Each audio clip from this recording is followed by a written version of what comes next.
All right. Hey, good morning. So, as you can see, I'm straight in chill mode, relaxing. Just had just really a few words I wanted to say. I wanted to talk about really unrealistic expectations that people place upon people. I don't understand people that read the Bible, that read about like David or Paul or Moses or Joshua or Deborah, the great prophet, Ruth.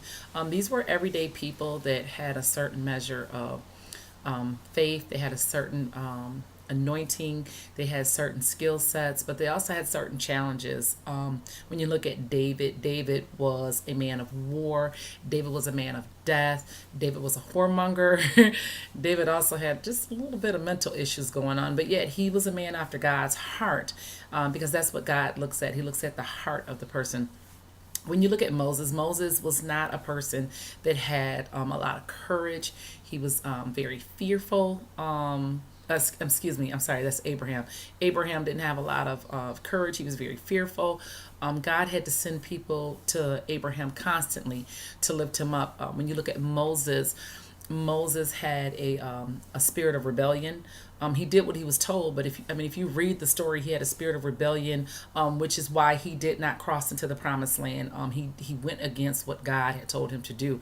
When you look at Paul, Paul was in jail. He was arrested because he spoke the gospel, but he stood on truth, and he was persecuted. But before he became Paul, he was Saul, and he persecuted the church, and he turned around to become someone that people would be able to follow because of his experience. And I'm sharing this because I've had more than one conversation with a couple people this week that just kind of made me think, as human beings, like where is your mind at? Like, you cannot expect for someone to be perfect. You cannot expect for someone to be the way that you want them to be in order for you to deal with them. Also, people are fallible. People will harm you, but you cannot live your life being resentful, bitter, and unforgiving because of what somebody has done to you, because somewhere along the line you've done something to someone else. I also want to talk about real quickly, being there for someone. um, If you hurt me, I thank you.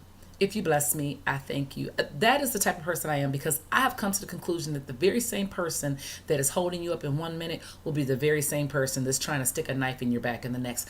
I've had it. I've had that experience more than once. And so when I'm there for someone, I'm there because God has called me to be there, or I choose to be there. I'm not there because you want me to be. I'm there because that's where I'm supposed to be.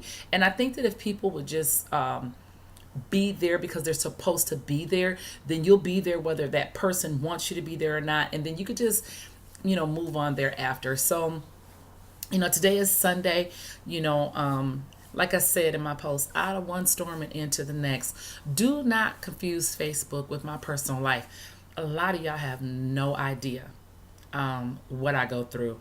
I've been told that I wear adversity very well, because I will sit and my world will be crumbling and you will never know it, because I've learned, and that comes from the streets. When you're in the streets, you don't cry, you don't stop. You cry and you stop, you get God.